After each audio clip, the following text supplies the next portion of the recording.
Camera's on. We are there. All right. Let's bring this workshop today for April 12th to order. Please rise for the Pledge of Allegiance. Pledge allegiance to the flag of the United States of America and to the republic for which it stands, one nation, under God, indivisible, with liberty and justice for all. Roll call, please. All right. Councilor Wkshp. That's okay. Councilor Wkshp. Here. Councilor Moore. He is excused. Councilor LaRochelle. Here. Councilor Lunt. Here. Councilor Fellows. He will be about 20 minutes late. He is at a water department meeting. Okay. Councilor Smith. Here. Councilor Miller. Here. Next item, please. Would you like to do a roll call for the Finance Committee? Or Yes, please. Okay. Heather Ward. She's excused. Okay. Jesse Zach. Also excused. Curtis Lunt. Here. Dan Lehman. Here. Noli Lopez. Also excused. Thank you. All right, then we'll move into the first segment, which is going to be wastewater treatment plant. I guess it's listed on the agenda. Sir? All right. Good evening. Here to do our budget presentation for fiscal year 2023. Go through. I don't know if everyone has any questions about the overview of our department, what we do over there. I can give a brief explanation. We have a staff of 5, soon to be 6, that we'll get into as we get into the budget. There was about 35 miles of sewer lines, 12 pump stations, licensed 2 million gallon a day wastewater treatment plant that is operates under a wastewater discharge permit through the main DEP. And we are currently have 3 operators. We have a maintenance supervisor who is being promoted to operations manager, and we are also bringing on a sewer billing clerk, administrative assistant position that has come into the wastewater treatment plant. That is causing one small increase in our budget that we'll get into. And that's what I have. We'll get into the nitty-gritty of it. Does that change your employee numbers? Does it stay at 6 with all that said, or is it going? Yes, yeah, it'll stay at 6. Stays at 6. Yeah, we're essentially taking our maintenance supervisor, putting into the position I held under Ryan Layton when he worked here for the town, to have another operator that's capable of operating the treatment plant with a title that puts him in that position, due to some issues that happened several years ago when I had a medical issue and I was out of work. It cost us a lot of money to hire someone to do my job. And so we've been working the last few years to get a couple staff members certified to get them in a position where they could operate the plant in my absence. Nice. So it's been working out well for us. Yep, good. Glad to hear that. And which will go down through, which I always get nervous going through these numbers, trying to figure out the best way to do it. The non-supervisory wages is a portion where you're seeing the largest increase in the wage lines is due to bringing. We currently pay 50% of the sewer billing clerk's salary as also an employee that works out of the finance department at this time. With pulling that person over to the treatment plant, we're essentially doubling that pay. There'll be a little more added on top of it to what we are currently doing, and also with the wage study increases that are built into this, and the pay increase for our operations manager that'll go into effect on July 1st also. And then, of course, the administrative wages is also a portion of the finance director and the town manager, treasurer, assistant, well, hopefully the assistant town manager, treasurer salary as that position comes on board, which basically, gets the services of the finance director and her staff for payroll and other items. And I don't know if we're going to go line by line through this, or just hit the highlights. If you just want to hit the highlights, because Yeah. there's a lot of zeros on the page that we probably don't need to go Right. through. If you just want to hit any major increases or any big Yeah. changes this year, I think that'd be great. Yeah, Most of the top actually changes are just basically for the health insurance and the unemployment and all that's basically due to the increase in salaries. Yes. Yes, due to the increase in salaries and also bringing that staff member to the sewer department full-time. And then as we go down, line 50303, supplies other, is our laboratory and chemicals line. And we have seen a 25% increase in the cost of our chemicals over the course of the last year. The pandemic has hit those markets hard, and that's the reason why you see an increase in that line. It's going up, I want to say we raised it about $6,000. Yeah. 5,700. And then 50401, I know professional development has come up over a couple meetings, and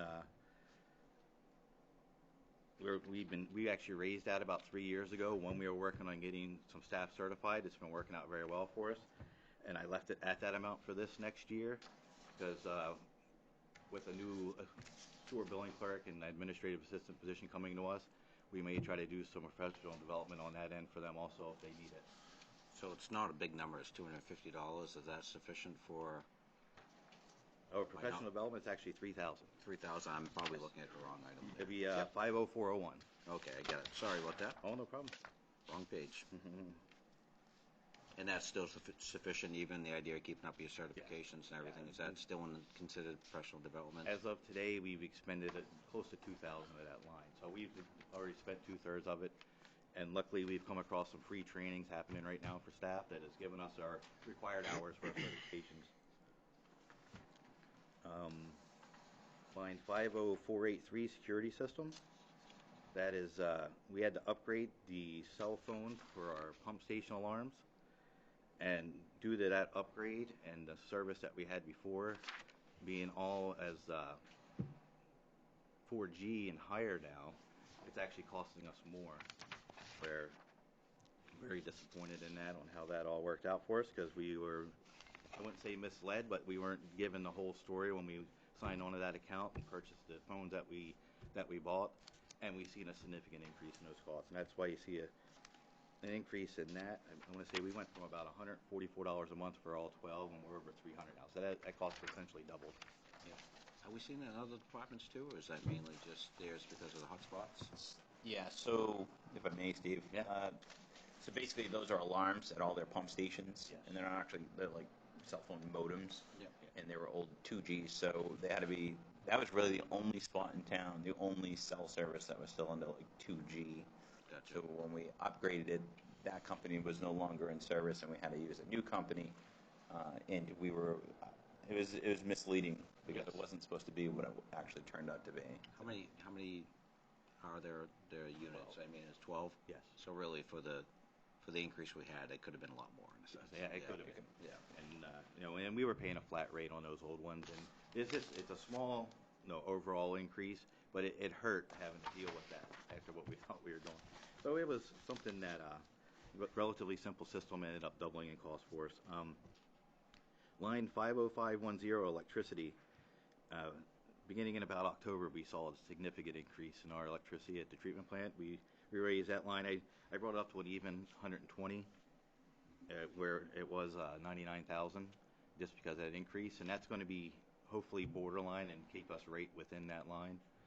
Seeing how things go over the next few months. 50530, sewer software and computer line. We're paying a one-time fee for the Munis sewer billing implementation cost of $17,000, and then $4,000 was added to cover the cost of the sewer billing conversion to Munis. That's going to happen this year. Is that integration going to make things easier or not easier to work with the water department? It'll make it much easier. The Munis platform is a lot more straightforward from a billing process, and it's going to be more compatible as far as the Excel documents, because right now what we're seeing is some corruption errors going on when they pull from their system and we have to upload into Trio. So it'll be much more compatible with Munis, and even to just do a standalone sewer billing is much more easier. Will this allow for any easier for the public to pay as far as the process at all from not sure. Right now, do we have remote pay as far as for the sewer? We can do that at this point in time? We have online payments through Payport, Yep. and that's where you could do your water, your sewer, your tax. You can do a bunch of other things on there. You This can won't mess register any of that up dogs. at all. Nope. It'll be easy. I've already contacted Munis, and it's in alignment with the Payport that we use for the state of Maine. Nice. So won't have any problem with that.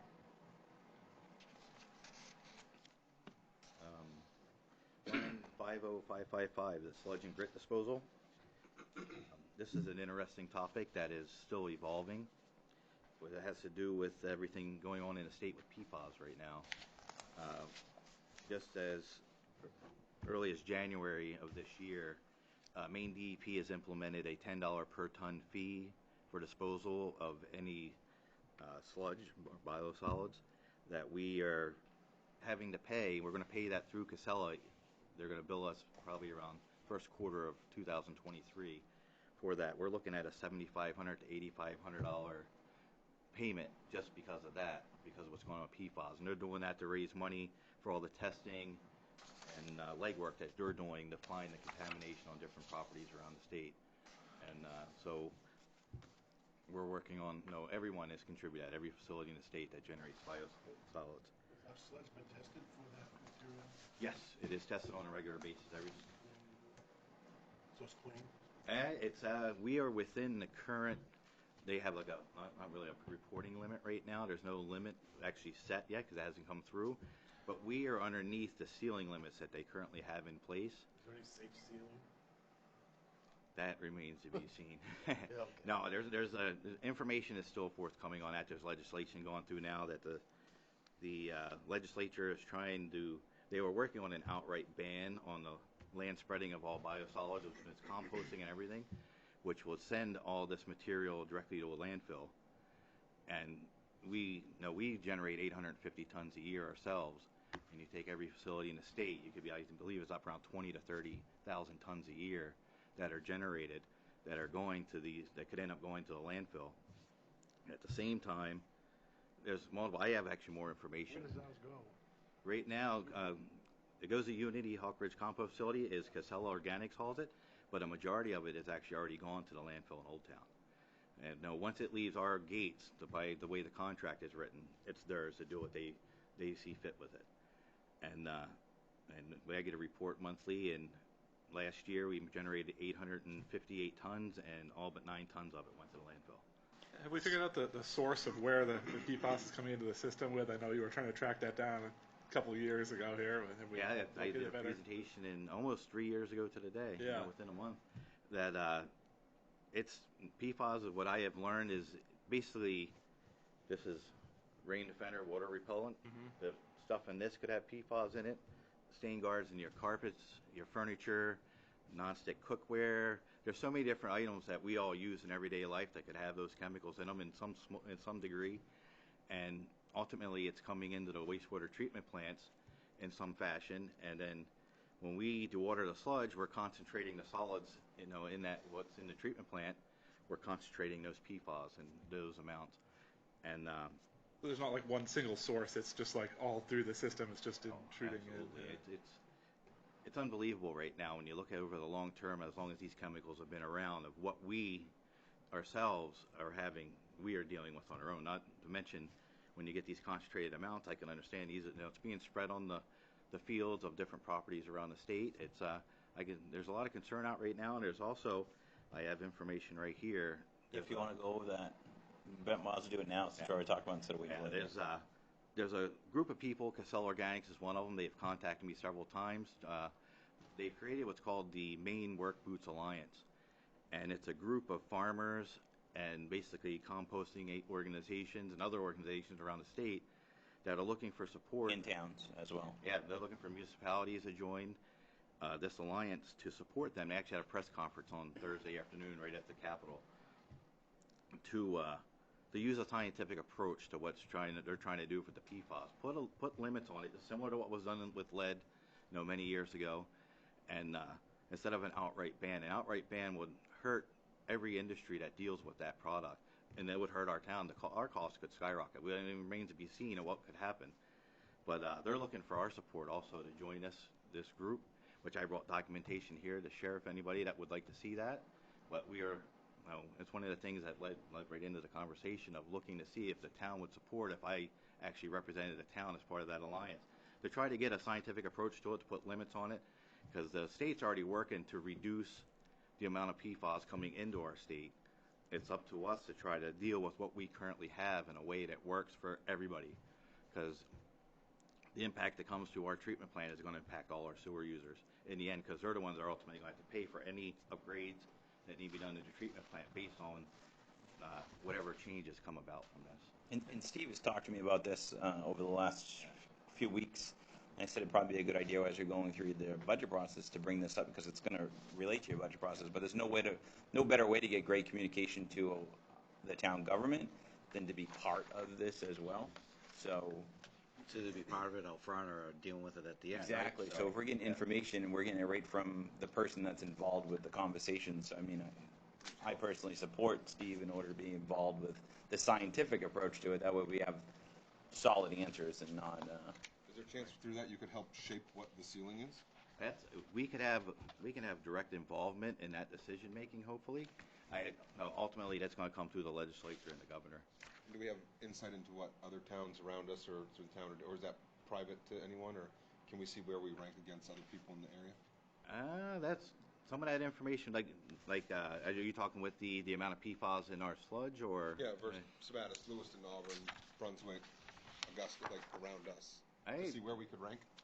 Yeah, I don't know what they're doing for numbers because it ultimately come down to the amount of material generated. Lewis and Auburn compost their own sludge, which is because of all this that may be changing. And the same thing, what are they going to do with their material that's going to end up going to a landfill? But I have some information here. I pass that around.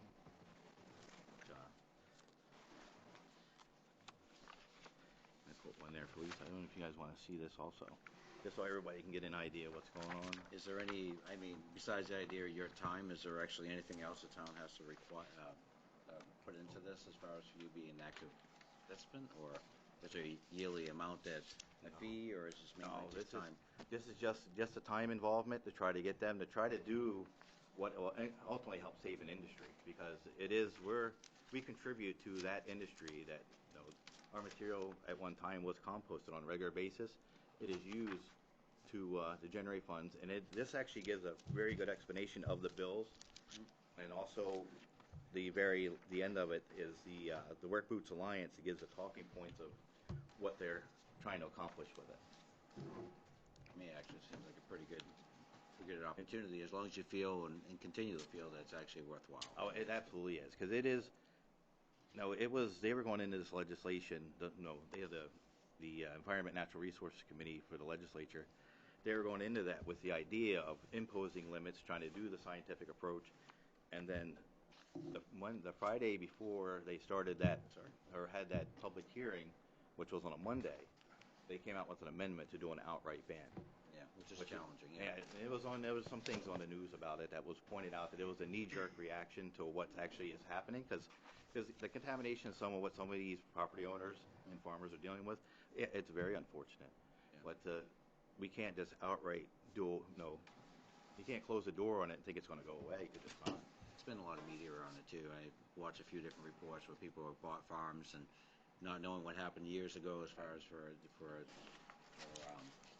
stuff was spread on it, and now they're dealing with the end result, and they really don't have any opportunity to know what was spread or when it was spread and what was in it. So, yeah, I'm sure it's going to be an ongoing hot topic for many years. So anything we can do to actually help promote it or fix it or try to control it, right? So. Yes, yeah, that'd be our goal, is to try to go in it with that approach to use a scientific approach and do it in a way that's going to work for not only us, for all the communities and the state, because we overflow that landfill. There's other legislation that's actually discussing here, another bill that actually is going to looking at possibly closing the recycling facility in Lewiston. And if that were to happen, that material there is actually used as a part of some of the cover for the Old Town landfill. So now you're going to get all this extra material gets sent to the landfill, and then you're not going to have the material to cover it. So there's and of course this is, I wouldn't say one-sided, but it is based on someone that is directly impacted by this. And they're trying to save their portion of that industry, which is completely understandable, but I will not look at it negatively because I support what they're trying to do. Understandable. Yep. I have a question.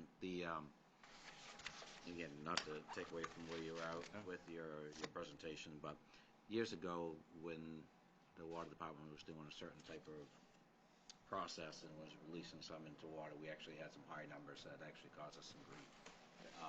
With the new filtration system that they're putting in as far as the cleaning of, they're using a new process now. I think they're just getting up and going, I think. The corrosion control? Yeah. Yeah, they haven't got it going yet. Yeah. Does that have any concern at all about the idea of possibly putting more contaminants through? It's a totally different system. Yes, it is. Yeah. There, a lot of what they do over there with that system is for arsenic removal. I won't speak directly for them, just on my limited knowledge of it.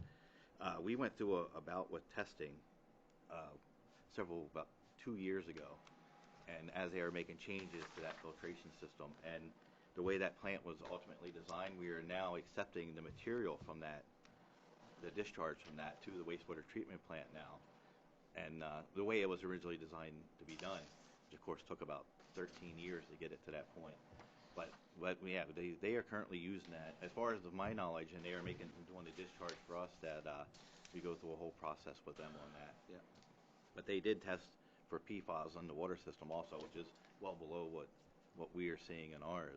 Yeah. Just because they're sending that water directly, and we get all that reconcentrated material that's in it.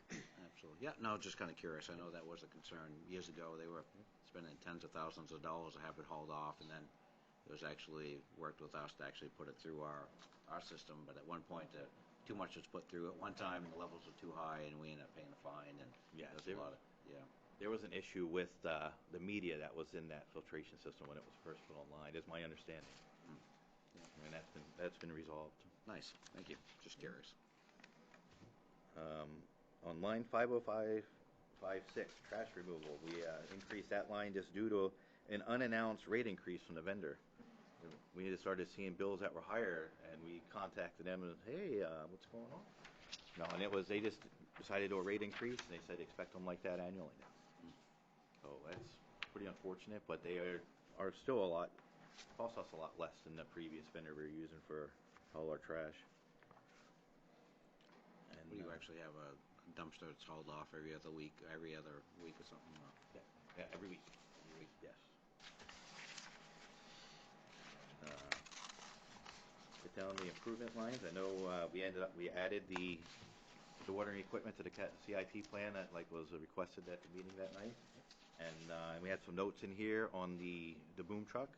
Yep. That was brought up that night. I don't know if there's any questions about that. If that note explained everything. No, I appreciate you being proactive on that. I know that. Oh, I was home watching that meeting. Not happy I wasn't here. Yeah, no, it's fine. Will that dewatering equipment, when it's installed, use less electricity than the centrifuge does? That's the plan. What we're looking, we've been working with the engineer, and what they're suggesting that we look to install is actually a very slow spinning piece of equipment, where what we have now spins at 3,000 RPMs. Very high power usage. Save some money, good. That's our ultimate goal, is slow things down to have drier sludge, which in the long run will help save us money on disposal costs also. I believe I'll get down there pretty much through here. We have line 53307, our Vector lease. We're going to be making the last payment on that lease purchase in December, so that'll be going away. Does that work very well? Is that after? I know before that, I struggled with cleaning catch basins and use it for sewer lines as well. But This truck it's unbelievable. What used to take us months to clean the sewer lines, we're now doing in less than a month. The truck's so much more efficient. We can get a lot more done with it. We've cleaned probably about 150 catch basins in the last week and a half.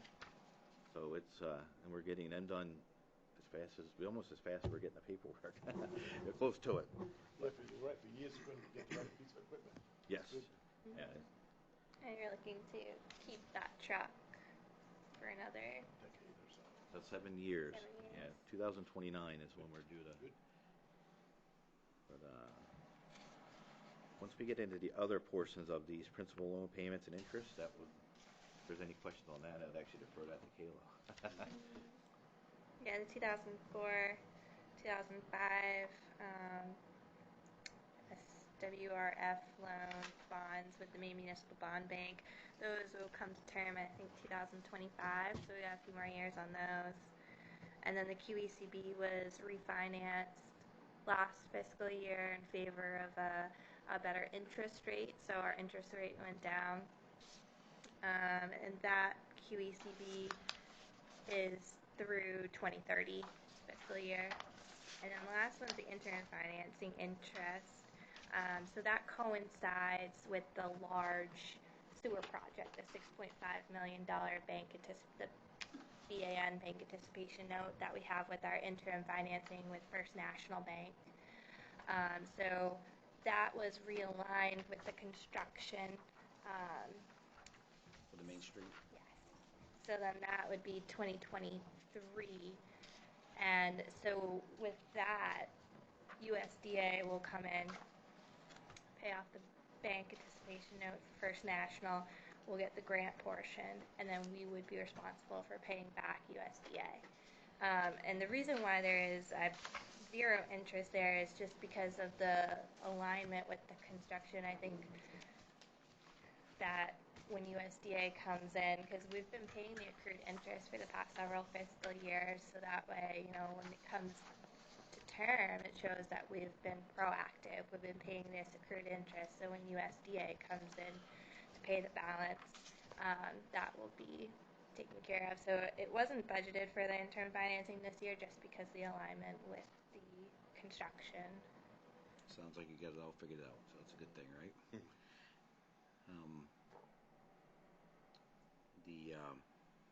Yeah, I mean, it sounds like it's pretty much all there, right? I mean, Yes. All in all, your budget's actually a lot of improvements over the last couple of years and big improvements this year. So, I mean, all in all, it's actually, we're doing pretty well when it comes to dollar-wise and what we're actually changing for infrastructure. Yes, and it's the way we're seeing for pricing for a lot of things, we are doing better than I expected with our budget. Prices have increased everywhere, and we're holding our own right now, so hopefully we can continue on down that path. One thing I have is with the dewatering equipment is about approaching next week at the council meeting, coming for approval to be able to start working on doing that replacement, that piece of equipment. We have, essentially, we're going to be looking at an extension for our rural development funding package. We had 5 years to spend that money, and with this current Main Street project going into next year, we're going to look at an extension. At our meeting we had about 2 weeks ago with rural development, and our consulting engineer is brought up that they would like us to get moving on that to ensure that we can spend that contingency money that we have, which my goal would be by the time the Main Street project would be done.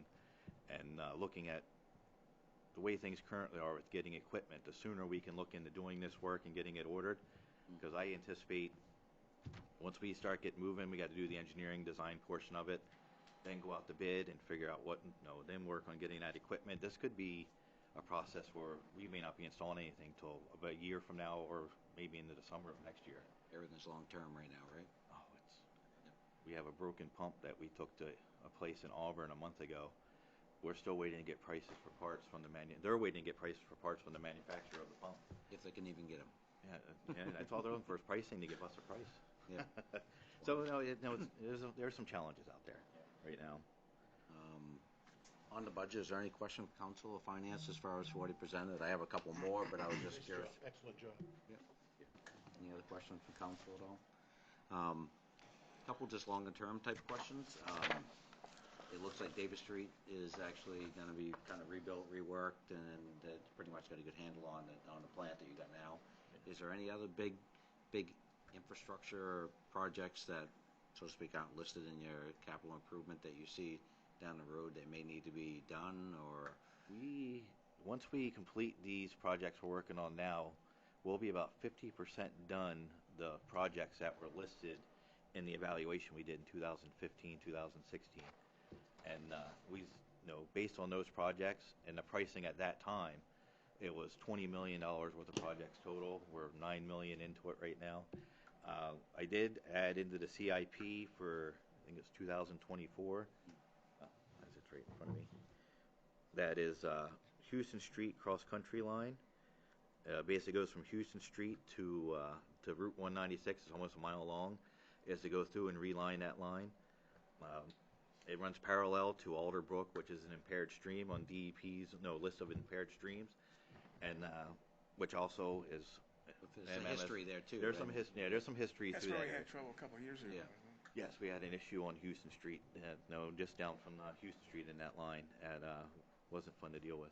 But no, we are looking to hopefully reline that line, and of course, pricing again it goes back to that same time frame, 2015-16. It was about $350,000 to reline that line. I estimated in here, and I had it actually for FY25 at $400,000, which hopefully is to use more of that committed fund balance to complete that project. So it'll be funds that we currently already have.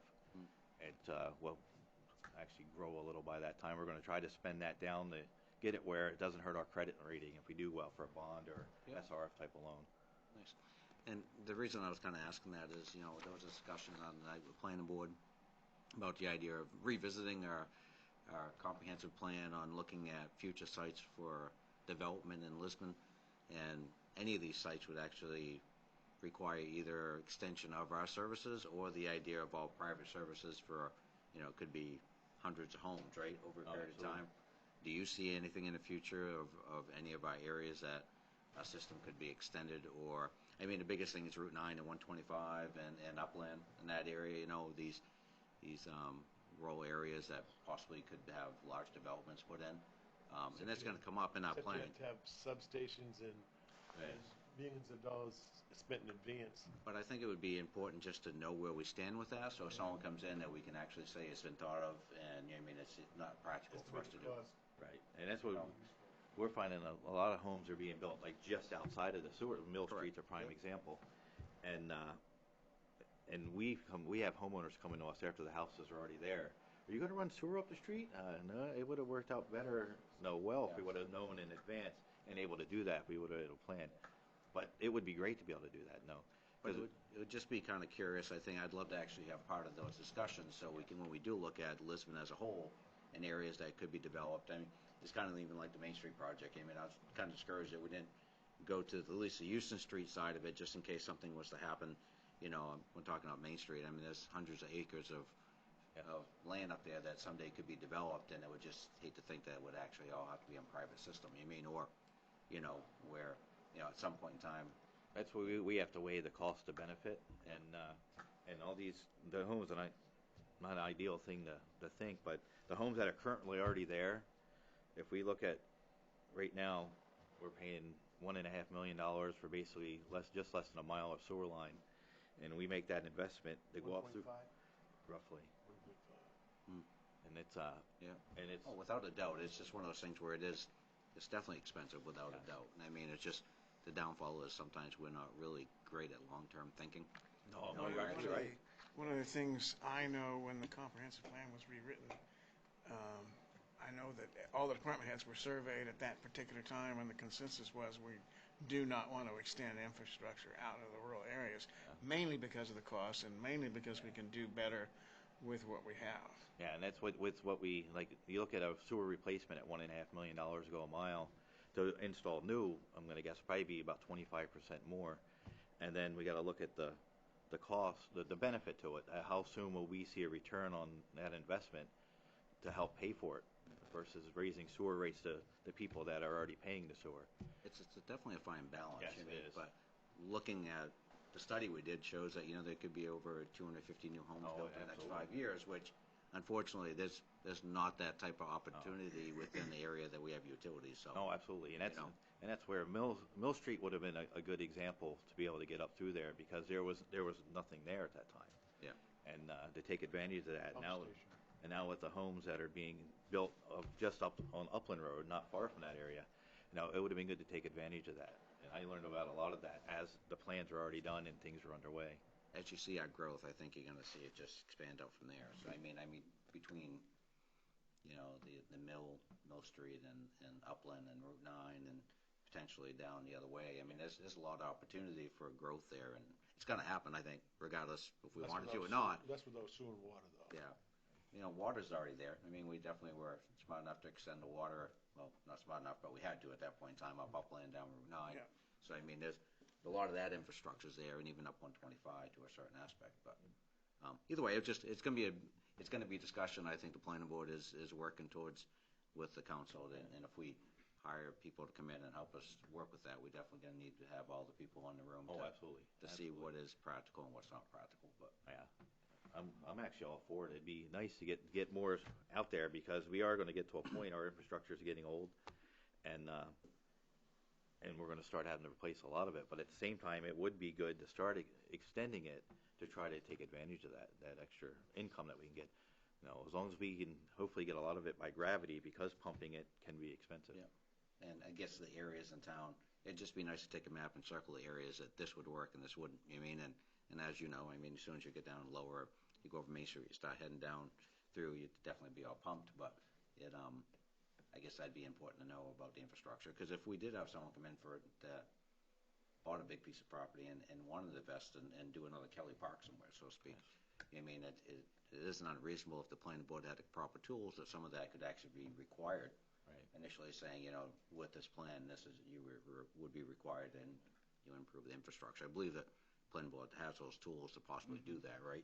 As far as require that. So it would just be a shame to think that we'd have a huge field up on Main Street with 50 homes and they all had private,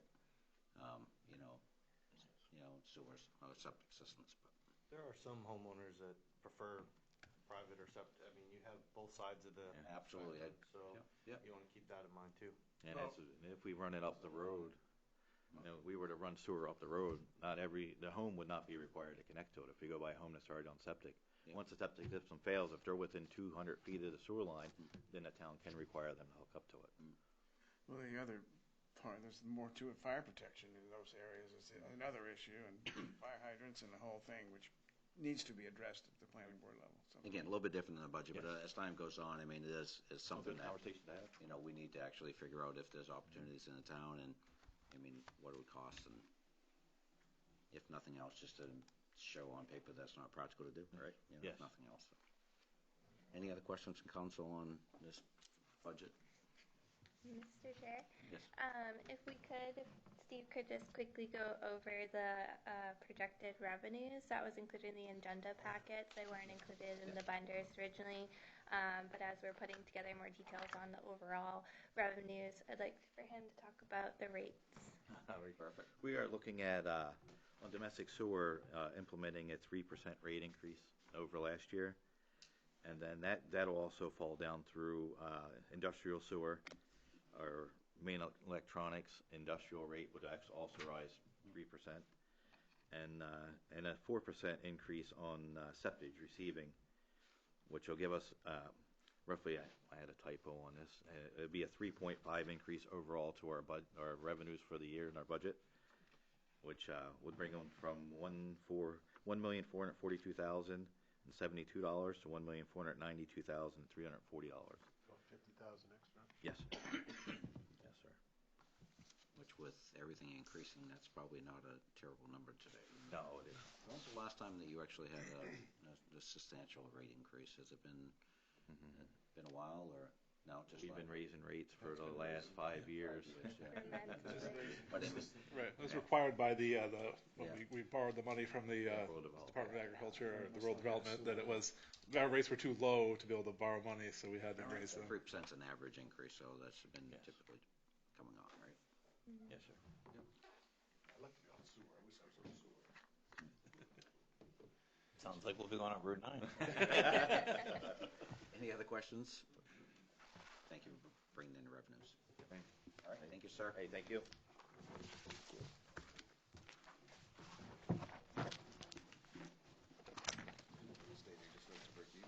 Yeah, absolutely.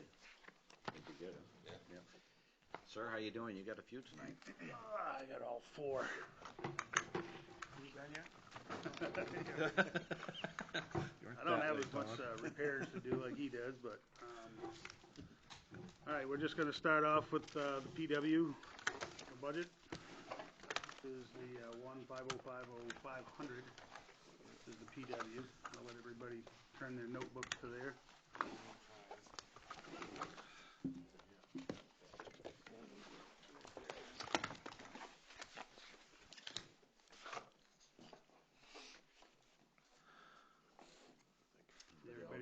Everybody ready to go? All right, so as you can see, the department head, non-supervisory, administrative, and all those wages have gone up. I believe that's because of the study that just happened. These are numbers that were given to me by Kayla, so I'm going with it. If you would just want to go down and go to the major increases or decreases, that's totally up to you guys. What? Oh, yeah. Thanks for that. And we're also adding one position as a driver operator. So that'll bring my crew up to, hopefully up to snuff to where we should be. As the more equipment we get, the more manpower I need and to get most of the work done in town. This year, one of the lines that we haven't spent all of it yet is the, where is it? I believe it's the $25,000 for the paving. We're doing the sidewalk still, and that's going to be taken out of this year's budget. We've also got a $10,000 line there for the guardrails that are getting replaced this year. And that's going to be something that's going to continue coming. We're going to continue putting money in as repairs are needed. I've talked to Chief already, and there's a lot of accidents that probably don't get reported. Like, if a truck, rubs up against it, they're probably just going to keep going. Still damages the guardrail, doesn't get reported. We don't get our money. So this is money we have to, set aside to keep the guardrails up to snuff. There's some guardrails like by the Two River Medical Building that the end's all smashed in. My plows don't have any damage to them other than normal wear and tear, so it's not like we did it, but it obviously got damaged somehow, so we have to allot money for that. Let me go down through here. Minor equipment, we've had some, where I'm at 145%. We've had some equipment issues that we had to buy. We had to buy, a new tree limber. We had to buy new pack. We bought also tools for the new truck in the tune of, I think it was like $2,200, somewhere in that. That was Milwaukee tools that'll be only in the service truck, and it has a carousel that charges all the batteries. So we have a 1-inch impact gun, to take the tires off. Let's say a loader that goes down. Now that we have the crane on the truck, we're able to bring the tire to either main commercial tire or wherever we decide to get it fixed. And it saves us $300 a whack just for having them come out there. So if we bring the tire, it's saving us $300. So we've upfitted that truck with minor equipment and tools. Let's see if we go back up and ask a question about the sure. The additional driver. Yep. Is that going to add to your snowplow routes, or is that person do? No, there's right now there's mechanics that actually do plow routes, and what that's going to do. You have how many plow routes are there? Oh my goodness! Every let me see this. Just for the big trucks or everybody in general? I mean, because we have pickup trucks. Yeah, big trucks we have. I think it's 1, 2, 3, 7 routes. So the purpose of adding this person isn't to add additional plow No, it's actually to take up the slack, because right now we're using one of the transfer station employees to do the loader route. What we're going to try to do is do 2 loader routes, and actually, so yes, I'm not doing another truck route, but another loader route, because the streets downtown Lisbon, around Merrill and Fillion, all those streets, spring, summer, all the way up through out back of the fire department. That's something that a loader should go on, because to make the truck in those small turns, it's pretty hard. You know what I mean? So Dan and I were thinking that if we do get another operator, that we'll probably put the plow rig on the Kawasaki, and then when it comes time to get a new loader, we're going to keep the case that we have and get a new loader, but the new loader will do the falls, the old loader will do this route, and it'll be a lot simpler, and we'll redesign the routes at that point. But for now, this person will probably end up taking the loader route, and the person that was in from the transfer station will probably get into a pickup, which will alleviate one of my mechanics to stay in the garage. Because right now, both mechanics have two routes. You know, they each have a route, so they're always on the road. That was the purpose of having mechanics, was to put them on the road. Right, and then the reason why I bought a mechanic's truck that has all the tools in it, so if they get a call on the radio, somebody's wing fell off, that mechanic with the mechanic's truck is able to go. He'll have pins and shear pins and stuff. He has the crane. He can pick it up by just one person, put the wing back on, put the pin in. They're good to go. And that way you're not tying up three people, because it usually takes three people to put a wing back on. So that was. The truck was a nice add. Oh, absolutely. Yeah, absolutely. Yep. Definitely. Thank you. Yep. So as we go down, and we could look at the higher expense numbers, you're going to see that fees and fines. We added a whole $2,500 on there. We had one incident last year where the new state trooper was hanging right outside of the scales over at Gendron's, and one of my drivers just got off the scales, was turning onto the road, and they pulled him right over. He says, "I want your scale ticket." So I gave him the ticket, but because our trucks are pretty much freighted, you know, when they're all loaded up for gear for snowstorms, with the added weight of the plow gear and all the other stuff that you got to put on the truck, even having 5 yards in it, it's overloaded. You know, because it's only a single axle truck. We were trying to haul some reclaim to, you know, do some different roads, or I believe it was the parking lots at the time, and on Booker Street, and he got pulled over. He was overweight, and we had a $2,800 fine. Yeah, and we had nowhere to come up with the money. So we decided we're going to throw $2,500 in there to see, you know, just for a buffer, because you got to scratch your head and think, wow, where's this money going to come from, you know? So we created a line. Well, the line was already there, but now it's fees and fines. We upped it a little bit. Let's see. If we go back down, we went by minor equipment, dues and memberships and meals. That's all good. The R&M tree removal, again, we had 2 major trees that we had to get rid of this year, and believe it or not, we overextended that. I think we're at $6,000 is what it cost us to do one on High Street and the one on Oak Street that's been giving us trouble. Been after it for years to get it done. We finally got it done. It was going to be, so we had to kind of, again, be creative and try to find money to come up with the rest where, you know, I had some money available. Doesn't take much. Those trees are expensive. Wicked expensive. We had to wait till the road was frozen. They had to put, not blasting mats, but the mats you use to go across the swamp mats, the big thick wood. They had to line the road with that, so when they dropped the this tree was 5 feet around at the base. So when they drop those pieces, it doesn't puncture through the road. So Webster, they did a great job removing those trees. So that line item will stay the same.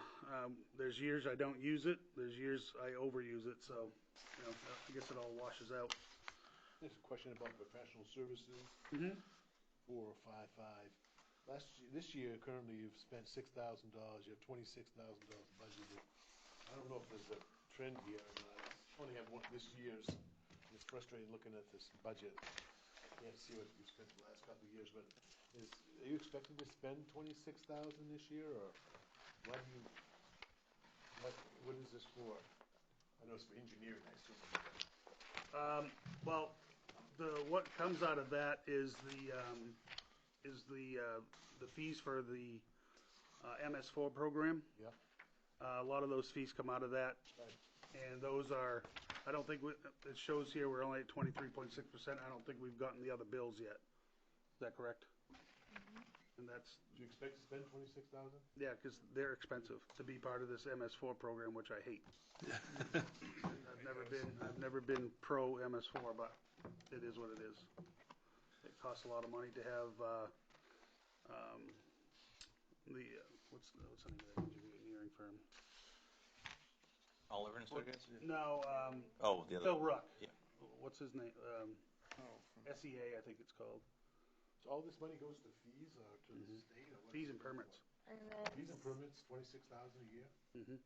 Wow. Yeah, their fees are expensive. And they used wrong material when they classified us as part of the MS4 program because they said we were over 10,000 and we're not. So we should not even be qualified to be part of that under the state rules. That's correct. And I suggested that we sue to get out of it, but no one listened to me at the time. We tried. Yeah. We tried. We didn't hire a lawyer and take him to court, which is what I would have done. We asked them politely, and they said no. So, we gave up at that point. He spoke to that I a would- bit the other night when he was here. Yeah. Diane tried with the attorney to see if there's any way that we could get out of it because we border Yeah. Lewiston, just like Sabattis. Their numbers are down as far as residents also. Yeah.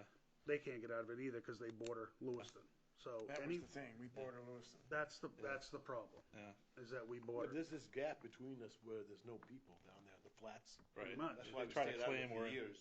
And now, for some reason, they overcame that gap. Mm-hmm. I don't know why. We gave up and let them drag us into it, and then we can't get out. Yeah. Like a lobster in a trap.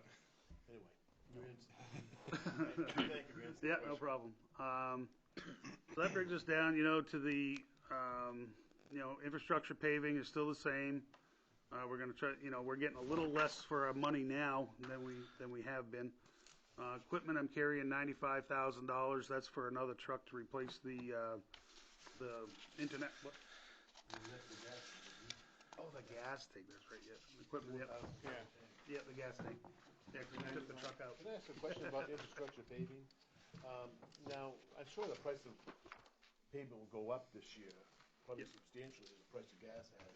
Yep. I mean, you didn't budget for that, but my question is, do you have a method to use to select which streets to pave, which ones not to? Is there a computerized program, or how do you collect data? You can't just drive around and remember street A and street B. I write them all down. Which streets are Yeah, I know, but how do you keep track? There must be 60 miles of streets at least. 75. 75 miles of streets. How do you keep them all in your head? Do you have a computer program? Is there a method here? Actually, there is a layout, and he has gone over it, and he has a pretty much a date already set aside where Yep. if we keep on track, when we'll actually have them all repaved. Mm-hmm. So, I mean, there is quite a, By There's quite a 2028, everything in this town will be repaid. Well, for example, I was looking at Mill Street tonight on the way in here, drove over, and it's pretty much wrecked Mm-hmm. and it's not on your list. And I drove another street that was on the list, and I'm going, how did you pick one over the other here? How do you decide which street to pave, which one not to? Littlefield and all that. Oh, yeah. Littlefield's Yeah. terrible. Littlefield How do Road. you decide which one to do it? Not traffic, obviously. Nope, that has nothing to do with traffic. A lot of the roads, sometimes they've only got one coat on them. So if they've only got one coat of binder, they've never been resurfaced, Yeah. those will take precedence. I'll do that because that road's gonna fail a lot sooner than something that's got 2 or 3 layers on it. You know what I mean? That's got a good base already, but like you Mill take Street's like, already failing. Meal Street is failing because a lot of the new traffic that's coming Yeah. down, with the new houses and all that stuff. So, absolutely, that one will have to be resurfaced soon. But you take like Karen's Court, only has a few houses, but it's only been paved once, and that thing's all blown out of shape. Wing Street, I'm only doing half of it because to do the whole thing, I wouldn't be able to do 5 or 6 other roads that are really bad. It's trying to touch on, you take like Farnsworth, that's right across from Mill Street. That's probably never been touched, not as long as I can remember. We gotta remove all the hot top and regrade it and put more hot top in. That's really not a street that anybody thinks about, but I get so much complaints from the people, from those residents. There's like 4 or 5 residents that live on that little road, but they're taxpayers too, and yeah, there's not as much traffic that's on Littlefield Road, but Littlefield Road's getting beat up since Doobie put in that pit over there. Now you get 80,000-pound vehicles, and as of tomorrow, the lifting, we're lifting the posted signs, so You can't pave it after a while. You have to rebuild it. you got to rebuild it. That's correct. And the problem is that the road is only as good as the base. So if the base can't handle an 80,000-pound truck, and where that pit that Doobie's at now never used to be there. It used to be a farm, and used to be nothing but cattle. Okay, Ed Gardner had one, but they used another road and got to Route 9. Well, this is Glen Dubie's shortcut, and now you get right around the King Road section, that's all tore up because the trucks are going around that corner fully loaded. It's just lifting the hot top. So there's going to be a section from the bridge, probably past King Road, almost up to the farm. That's going to have to be totally dug out because that's the part that gets beat up the worst. And years ago, 20 plus years ago, when they actually crushed that, they had an old crusher, so that basically the way they did it was the grader came in and tore up all the hot top with the front grates and the blade, and then ran over it with this barrel. So the chunks were all like this big, so there's a lot of voids in there. If you don't crush it up to 3/4 to 1 inch, you got all these voids. So all these voids, they don't compact so well, and that what happens is the road fails again. So I'm not suggesting you pave Littlefield Road. I'm only trying to find out if you had a methodology of what it was for selecting streets to pave. Right, and then I have record of what's been paved like years out, Yeah. like years before, like the chip sealing that got done on Webster Corner Road, or the chip sealing that got done towards, the backside of the Ferry Road, and Pinewoods Road. So I've got all these that are all written down in a book. I got nothing but a paving book that's like this. There are computer programs that help too with that. There are, but I haven't got into that part yet. I ask a question. Yeah. Inflation has hit everything else. Yep. And we keep putting this flat amount of money for the last several years into paving. Should we think about increasing it? I know nobody wants to increase, but The way it was told to me by the paving companies that when the price rates go up, you see it a year after. I said, but there was a year where petroleum was down 2 years ago. We never saw the price go down. It stayed the same. It always escalates, but it never goes down. So at some point, the 475 that we put away will be like 325, actual money moving forward, for what we can do for tonnage. Because right now, the prices I got for tonnage this year was $81 to $84 a ton laid down. And before we were paying like 69 to 71. So if that shows you anything, that's like $10 a ton difference. That's why I'm saying maybe we should take a mental note or something to build an inflation factor into that, or deflation if it happens to go down. But Or you could extend the year you were talking about, right? You said by year such, all the town roads. By 2028, I should have all the dirt roads done. I should have every road touched. Yeah, that would probably take me an extra year because, like this. Don't make any promises. It's just Start over again anyways, because the ones that we did. well, exactly. Yeah. Then it's time to start over and start resurfacing again. So it'll we're not going to never be all done stop. quick. It's never gonna be all done. It'll never be all done. So the paving, like I know this year I was just out with Spencer Paving. They came in at $510,000. We had a 475 limit. We looked at what we're going to do for the roads and how we're going to go about doing them. Like Wing Street is I think Wing Street is 36 feet wide. Yeah. We're going to do 28 feet. And then what we're going to do is we're going to grind a joint and leave 4 feet of pavement on either side. Should have been sidewalk there anyway. We won't have to deal with grinding every driveway. We won't have to do lawns. We won't have to pave all the aprons. So that saved us, just that road alone saved us almost 20 grand. And then if we have to, because, you're doing estimates on your tonnage as far as your shim. Some places take this much, some places just barely skims, the moorboard. So what's going to happen is once we get to Wing Street, and we'll do everything else in town, do everything else we got to do. Once we get to Wing Street and lay down the shim, he's going to know exactly what it takes him to go on top of the shim. And then we'll either delete Dumas Street, or if we can do Dumas Street, we'll delete Angel, which is just a cross street in between Faith and Pleasant. So but we'll be damn close to get all of our paving done. We were just out there today. The reason why I went out there with Spencer Paving, because nothing's been awarded yet, because he was the lowest bidder. So he was the reason why I took him out. What would it take to get to 475? So then when I told him I plan on doing Wing Street the way I want to do it, and then I'm going to actually paint that road. I'll put a double line and I'll put a white line, and then it'll be a walking lane on both sides of the road. So it'll be 2 designated areas that will be for walking or biking. So That's good. That way, because that road's 36 feet wide. It doesn't It's have far to be too that wide. wide. Yeah, the state actually did that on Route 9. They milled and filled the travel lanes and left the shoulders, and then Right. they actually painted the shoulders darker color to match the new Right. pavement. Yeah. 96, it did the same Instead thing of on 196. 96. Yeah. And that, all that is emulsion. It's almost like the same thing like you seal your driveway. Basically the same thing. And maybe they have the sprayer, maybe I can have them do the same thing. It'll all look brand new. Then I'll put the white line down there. You have a 4-foot walkway on either side. You can even paint little bikes in there or people or whatever, you know. But it'll be nice because people have asked for that because people cut down through there. They don't do the speed limit and they almost get taken out. You know, I've heard from many residents that that's what they want to do. So. I think I'd like, if I could, sir. You know, what Councilor Fellows is saying, as far as the amount, not to mention, we talk about more and more people coming into town and more people driving on it, and which is more and more wear and tear. So absolutely, if not this budget, maybe next, that should probably be looked at too. I mean, especially if this company came in at 5 something, Yeah. and you're already looking at cutting. I mean, just a Doubling for mental note. inflation, right? I'm doubling up on what Councilor Fellow says. That's all. And just, you know, the 510 was the lowest. I think 620 was the highest, correct? 620 or 640? 640 was the highest. So that's just gives you a, you know, where we used to be all pretty tight and under 500,000, you know, when we were doing this a year ago. Now we're in the 500 to 600,000. So you are right. We're getting.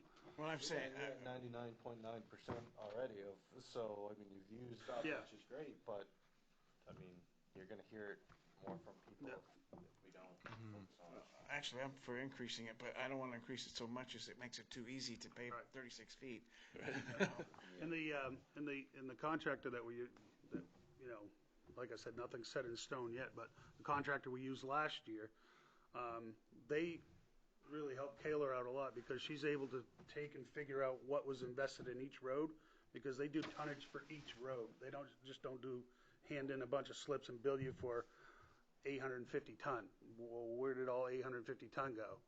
You know, what they do is per street is how they bill it per street. Like if they do Angel Street, it's so many tons. If they do Wing Street, it's so many tons. That lets her know what this street costs to maintain. And so with her books, you know, in her audit, Yes, It's- because historically, our roads have been capitalized. So what that means from an auditing standpoint is there's a GASB pronouncement, which is a government accounting kind of rule board that accountants have to follow. And with the new pronouncement that GASB put out, it's, you know, you can either capitalize this road or you can expense this road. It's kind of how you look at it, but if your municipality has historically capitalized the roads, don't teach that because it will mess with all of your historical information. So that's why from that standpoint, knowing how much tonnage, what that tonnage for a construction point of view turns into a dollar figure for how much we're going to look at for that road itself, it helps immensely on the auditing side. so Any other questions on Public Works, Council, or Finance? Well, I did have one question on, I know with the construction out here on 125 that we're moving the trees from the downtown Main Street area. I know we talked about adding back more trees in like planters or something. And so is that in this budget or in the state's projects? that's all has to do with the state, and I believe there is no trees going back. So that's awful. I can say that's terrible. People will think that, you know, we just raped the downtown. Yeah. It's going to look awful. But the, you know, going on to another thing, the light poles that we have actually have a bar that comes across and has a planter on it. So it'll add green life, you know, to it when, you know, during the summer months, you know, we'll have planters there for. Yeah, I know. But without trees, I think that's going to look much worse. It's The gonna problem look with really the trees bare. is that as it grows through the, you know, right now we're really, our width is very minimal. So when I get my snow blower through there, there's areas right now that are really, we're pushing it, you know, as far as the 54 inches. So you start throwing trees in there, and then what happens over time, those trees lift the sidewalk. So it's looking further down the road. We don't want to have to replace sections of sidewalk and cut trees and replant trees just for the aesthetics. You know what I mean? I think the aesthetic's going to be pretty bad without trees there. Well, I think too, I've gone through that before, and I think that if you do planters or you do something big that has some kind of decorative thing, you can make up for a lot of it without destroying I'm things. curious what it would cost to add, planters into the budget, to add trees, even if they're going to take a few years to grow something in there. Just a couple, a few planters with trees would improve the look of it a lot versus doing nothing. Well, we've got What we same do with the issue in planters now is we have to remove them every Yeah. fall. Right, I'm thinking like more like permanent, like concrete kind of things that you'd Right. see that would have, like a tree growing in it that would Yeah. keep it from getting into the sewer, but would allow something that would be some greenery down there. Yeah. If we had a wider Main Street, I'd say that kudos to that, but we just don't have the room, you know what I mean? And it's getting narrower as we go to make sure for ADA and everything else, and the loss of parking spaces and what have you. It's just, I don't know. I think give it time, and when it's done, I think the public will find that it's not going to be, it's going to be much better looking myself.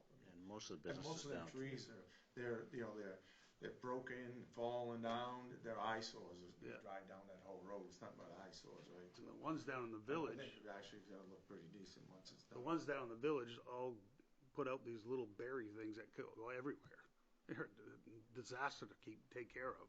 Not I mean- anymore. Huh? Not anymore. Not anymore. That's right. But yeah, so that was a DOT design that really, I didn't think the only thing they asked us is whether or not what we wanted for a light pole. Okay, because I talked to them online and they said it was the town manager and public works director at the time said no trees. So they blame you and you blame them. There was a large discussion, and it was actually part of this through the LDC, and part of it was, even the business owners downtown actually thought the trees were more of a nuisance only because they weren't properly well maintained, and they were, hard to maintain, and once they look good for a short window of opportunity, so you plant them, they're kind of small, you got like a 6-7 year window where they're actually Trees in about the Brunswick. right size, and then, Trees in Lewiston, trees in Brunswick. yeah. Trees in Thompson, where else you go, there aren't downtown trees. Right. Just tell me one. I'm just saying, our downtown trees don't look very good. Downtown Lisbon I'm not sure Falls. if We have you looked beautiful at it. buildings too. Yeah, but anyways, so there was a discussion about this. It wasn't just two people that made that decision. It was more the idea of what can we do, and the thought was after to actually do some other greenery items to actually make it look better. And again, part of this was actually the downtown businesses actually putting their input of what they thought of the trees and what they would want to do different. So I had the same discussion around Graziano Park when Yeah. the trees came down there. New sidewalks. Don't remember hearing any public discussion, but Yeah. it must have been. Oh. Concrete parks. All right, so we can move right on to winter ops, which is 1505-1000. Basically, this has to cover mostly the wages. 160,000 is the salt. Parts and supplies, we up that line.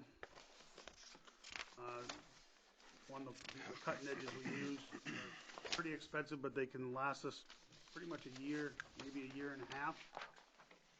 And the contract and professional services of 50,000 is our sidewalk contractor. So those cutting blades that you invested in a couple years back, the ones that were longer term, they haven't been panning out. Oh, yeah. We we changed a couple out this at the beginning of the year, and we've gone all year with what we have. And as long as they don't get knocked off by hitting a catch basin or something like that, or hitting a manhole cover in the middle, that'll shear the bolts, and the driver won't really know. He'll feel the thump, but he won't know that the blade's taken off and out the wing and into somebody's lawn until he looks back and there's a section of Road that's hot not top getting- that's not getting done. Then they're like, so then we keep what we do is we keep the old ones, so we're not putting a new one, because then the rest of everything's not going to wear the same. So we'll take, when we replace the set because one got knocked off and is missing, we have the rest of the set that we can replace. So we're not wasting a whole new set. You know what I mean? So then it might vary a little bit, but it's not like a whole new cutting edge. So, and then we've been pretty lucky, and they match almost exactly. And then when springtime If not, they comes. wear down. Springtime comes, we find them, and then we put it back into, replacement stock, so. It's just, hard to find when it's snowing out. The other thing, let's go Nice through the. planter in the yard. Huh? Make a nice planter in somebody's yard. Exactly. And the other thing I was talking to Kayla about today, do you want me to bring that up? To help offset this? Okay. So before, when we bill DOT, the Department of Transportation, for doing 125, Route 9, 196, we get paid by the state. Last year was $20,000. This year's $21,000, I think, $21,800 and some change. So half the cost, right? Well, it takes up, basically what they're paying us for is our labor, our fuel, our cutting edges, our wear and tear on our trucks, and our salt, okay? When we got that check, it used to always get deposited into undesignated funds. Well, that really puts the hurt to me, because I'm spending my money and my truck's time and everything else on these roads and never getting reimbursed. So it's like if I did something, for Fern, he gave me money and then I just gave it to you. It's like I really didn't make anything, so what's the sense of billing them? So what Kayla said, it would be good if it would offset some of these costs. Like I'm at 119% on parts and supplies. If that $21,000 came back to me and put some towards the salt and some towards parts and supplies, well, then my numbers aren't going to look so bad. You know what I mean? They don't look that bad. Huh? They don't look that bad. We know it's winter operation. Right, but it's It's similar to like solid waste or even Steve, Put it our back to where it's revenue supposed to be, yeah. revenue accounts in the same organ object, the same department to offset the expenses. Randy, what roads did you say were state roads that you get paid for? Well, it's Route 9, 125, 196, and part of Upland Road. How come you don't get paid for School Street? That's a state road. I don't know. Maybe it is a section of School Street, but I don't remember That's state School road. Street being. It is. It is? Yeah, it is actually. A state road. It's a state road. Yep. Yep. School Street is. Numbers, just a street. Yeah. Just curious, yeah. I mean, No, I'd have to check with Ray tomorrow because I knew all the big arteries, and a lot of people don't know that Upland Road from the bridge, if you come off Webster Corner Road to the bridge onto Route 9, that's all. that's why they actually paid to redo it themselves. So, Yep. so they redid the Upland construction. Yep. Yep. And I know School Street, actually, I was baffled when Me I learned too. that was actually a state road, but I mean, I was surprised if we don't get paid for it. And I only found out that when I wanted to put a speed bump, and the state was like, no, I don't think so. I'm like, okay, I didn't even know it was your road. I was there, so I'd be billing them for it, I think. So, Yeah, exactly. Yeah. Where on Upland Road does it start? And If you're coming in from like Graziano Square and you take a right on Upland Road, and you go to the bridge, Yep. just there's a couple trailers off your left, Yep. and Little Brook from there to Route 9. Okay. That's all. The part they repay. Yep, that's all. That's DOT's. Yeah. Totally rebuilt, yep, on the water lines and everything, yep. Yep. So, any questions on the winter ops? Yeah, question on Yep. salt. Do you use spreaders underneath the truck for de-icer? Is that how you spread salt, or is it? Yep, and it's calcium injected. Yeah. So it's, well, as they call it, like All your big magic trucks are- minus. All your big trucks are that way, Yes. set up that way? Yep. Because that saves on sand application and also gets there quicker than. Well, like this is the first year I actually laid out some sand because I was going through salt like it was nobody's business. And when we got into the point where we had no more salt, they have delivery issues. I couldn't get any salt. I was 5 orders behind. Because usually I'll order just before a storm, because if I know we're getting 6 to 8 inches, I know it's going to take us about 10 tractor trailer loads to fill the barn. And I'll order those ahead of time, like 230 ton or 330 ton, and I'll order those ahead of time, and I was behind. So we actually had hardly any salt, so we had to mix with sand, and being part of the MS4 program, I'm kind of going against what we need. That's not a law that you can't use it, but it just makes it harder to get it back off the roads, you know what I mean, and back out of the catch basins. That's why we inspected all 700 plus catch basins, and we're cleaning all of them this year. So he's already 100 and something catch basins that he's already cleaned. So Our salt provider? what's that? Who do we get our salt from? The salt right now comes from Portland, comes from Morton, and we're part of a collaborative deal with the DOT, and they bid as many municipalities that can go with them. We get a better buying rate, so I think we're paying $50-something a ton, and we're, like any normal lawn and garden guys, we're going to pay close to $90 a ton if they had to pick it up. You went with the DOT instead of with the AvCog thing, right? That's correct, because it was cheaper, and our deadline to go with DOT again was April 22nd to put in for, to be on the bid list again, which we are on the bid list. The next notification we get is going to be what our price is going to be for this coming year. But God willing, we build ourselves said, Stock it. we're going to stock it. And we're going to stock it with what we use per year, and it's going to get all there. We don't have to worry about it. And we can also get a rate. There's a rate difference because when we went down, they didn't have drivers. I sent my truck in a dump trailer down to get 4 loads one day just so we could mix it with dirt because I had nothing and we had a storm coming, so another ice storm coming. So we trucked our own, and then we sent the wheeler and that down to get at least 200 ton in the garage. So I think that's really creating a danger to public safety to not have that kind of salt storage Not on have site it that on we heat. have. I mean, another place like Lewiston, they have their salt for the Right. year right there, and we need to be able to be in that position too, of Right. not be trying to bring in salt in the middle of winter for a storm Well, that we know that's- is coming. Is just really dangerous if, That's if what- say you can't get it. Morton was saying they have issues with getting trucking. Right, so we absolutely need to get that salt shed built so that we can be safe I'll for the have it whole all winter. stockpiled for what I need for the year. Exactly. I don't vary too much from what I use year to year, so if I have that amount there, I know I'm gonna be fine. As it gets low and I need some, I'll just call them to get some, but if I have most of 3,000 ton, 3,500 ton in the building, I'm golden. Yeah, we just don't have enough space You're gonna be now. able to hit the 450? Oh, yeah. I got a question. Actually, Harry, Councilor Moore has one. Yep. Can you use anything other than, what can you use that you're not using today that don't kill the lawns? Basically, we're stuck to calcium and Magic Minus. I mean, now that's basically all you could use. They tried this stuff that had like a black additive, almost like a black grit, but it's so pricey. It comes in big bags. I mean, my budget would be way out of this world. You know what I mean? I wouldn't be able to do it cost effectively. And what it does, it just attracts the sun, but then you get this black stuff that's everywhere. Supposedly good for the environment, but it didn't last long anyway. It's not even offered anymore.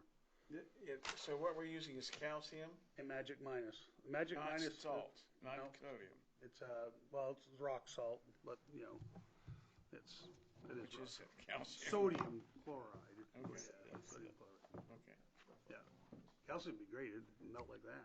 Yeah, well, I was gonna say sodium kills grass, but calcium doesn't. Right. Right. So yeah, it's rock salt. And then, like I said, it's injected, sprayed down with Magic Minus, which makes it work better in lower temperatures. We don't use it when it gets to anything that's 25 and above. We don't have to use it. The only time we use it is on the main arteries like your Route 9, 125, and 196. All State the roads, others. right? Huh? All the state roads, right? All the state roads. Yeah. I got one more. Yep. Some of the public residents asked me to ask you tonight is, so obviously you gotta push snow if it snows, but all the residents that actually have a home on a street corner, so if you're plowing this way and you're taking that right, they get an 8-foot snowbank, and Wkshp only gets a 1-foot snowbank. So Yep. what they're asking is there any way you can pick the wing up and only use the plow that's in front of the truck, so you actually don't carry all that snow? Now, what we into try the to do is driveway? we try to plow from center line to center line. And what happens is when you're making that right-hand turn Right. and you wing, well, now you're carrying everything from that road Right. And it coming goes- down, when on the other side you're not. Right. You know what I'm saying? So that's the issue. Yeah, so Anybody on the corner they was kind of just really gets the wondering, raw end of the is deal. there a way to lift that wing? I mean, you probably have, well, actually, every time you're taking a right-hand turn, whoever lives there is Yeah. removing more snow, right? It's going to have to get, if you lift the wing, you still got to remove the snow at some point. Okay, yep. You know what I mean? So at some point you're going to have to get it. And if you lift the wing, you're only going to scrape probably a 6.5, 7 foot By the time your plow's at an angle and you make that turn, you're not scraping a whole lot. You know what I'm saying? With that wing, you're getting a 12 to 14 foot depending on the truck. Our big truck gets a lot longer than the other one. But yeah, so your angle from this point to this point, if I had my plow going across, takes up like 14 feet, but it's only going 8 feet across or 9 feet across. You know what I mean? So. Well, I think you answered it. Yeah. Most of them are watching. Yeah, it's. I apologize, but it's just really nothing.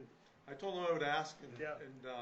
Actually, two of them actually knocked on my door and asked if I can come and take a look at it. Right. I was amazed. Honestly, I didn't think I was going to see that much snow, but they had a lot of snow in their door yard. I mean, the only other thing that they could do is like when they clean up intersections, you know, they push. You know what I mean? So when they back in, when they back out, they're pushing on the right hand side. They're pushing it up with their plow, and that's probably what they're seeing. Right. You know, and then he'll back up and then he'll push on the other side. You know, it all depends where you are. Case by case in a sense, I think. The case by case, yeah. It's. I appreciate the answer. I mean, Yeah. they asked me to ask, so. Yeah. All right, any other questions on winter ops? If I just may add one thing to it, Randy and I have talked about it recently, but since we're talking about snowplow operations, and you're all counselors that might get some complaints or saw some this past winter. There were some complaints about mailboxes getting damaged in town.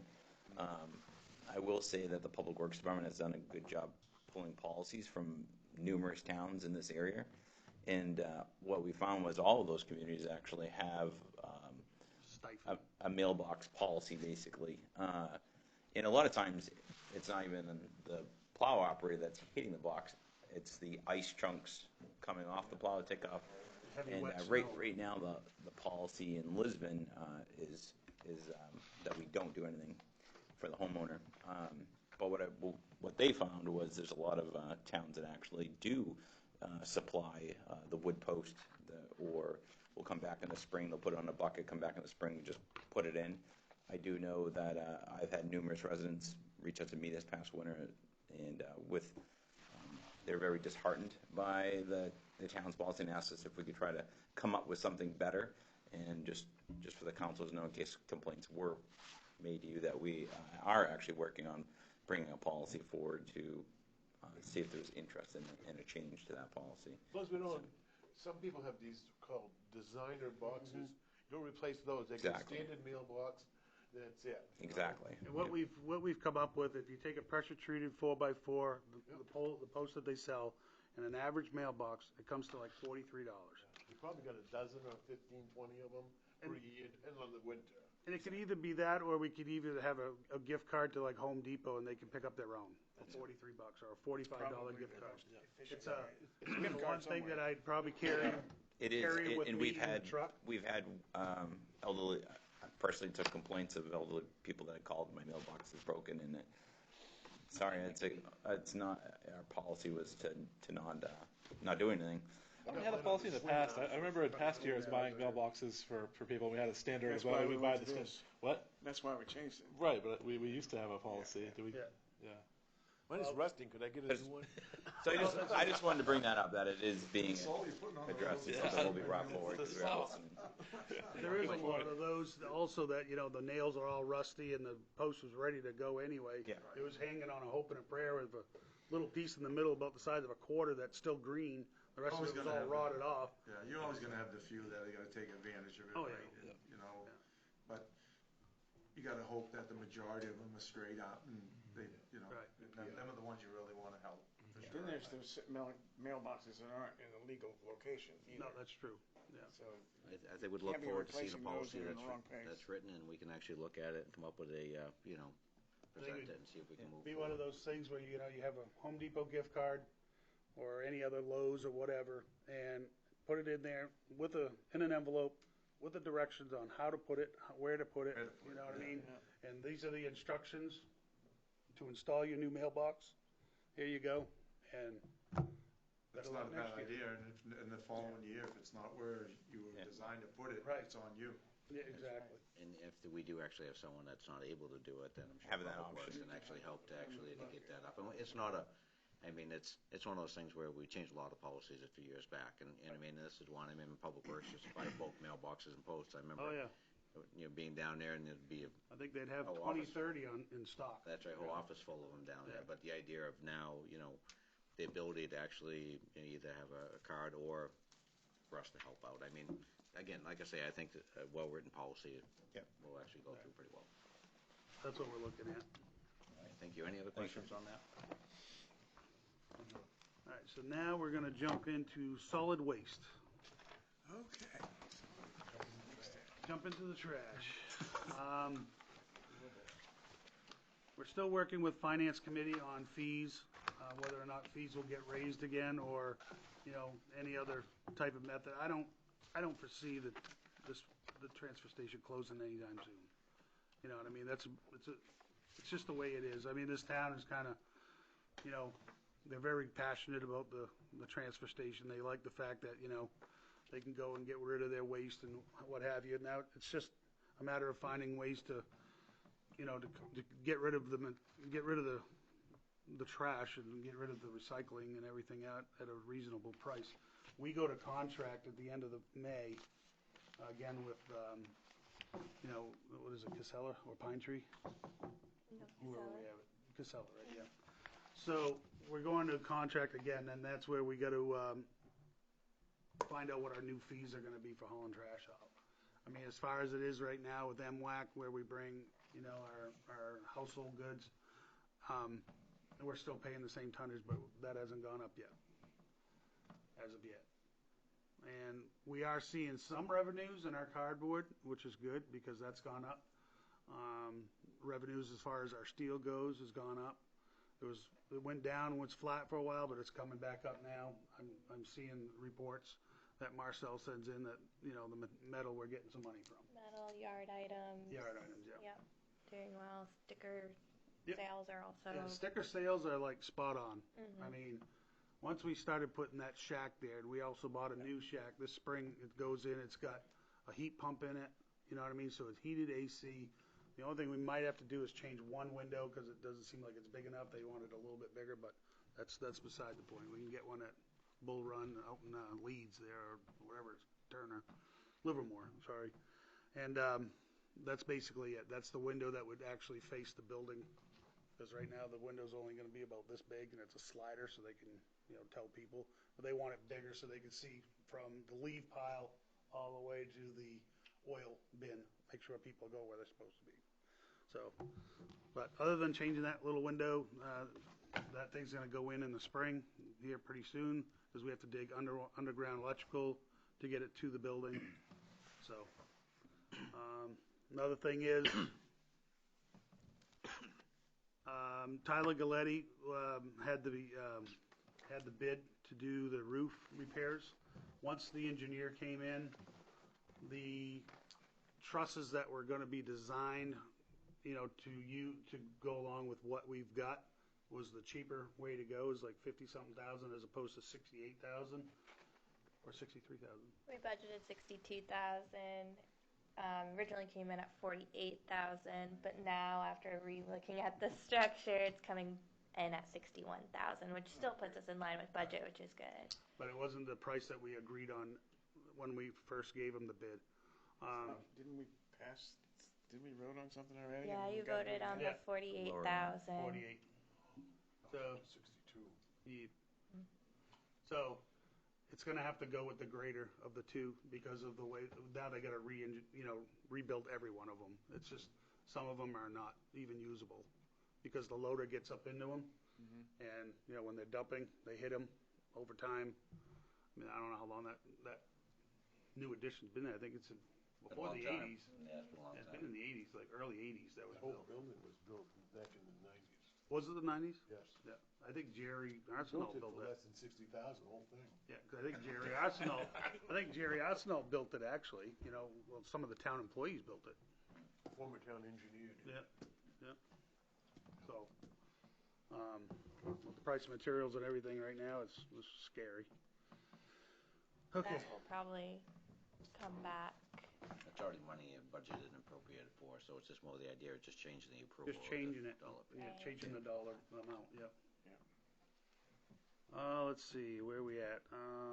So a question that before we move on, that would move it to the higher pitch of the roof with the second proposal would be, so I mean, that's at least a benefit there, that it would be better snow fall off in the Right. winter. You wouldn't have that kind of lower pitch design that we went for the cheaper one that's, It'll a go little like the problem. salt box effect. Right, so it'll be tall in the front, steeper. it'll slope towards Yeah, on the back, right, so the snow will roll off the back That's right. easily there, It'll so. go right off the back. More expensive, but it is a better design in some Yep. ways.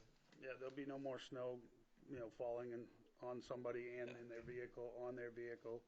So we've had that done, I don't know how many times.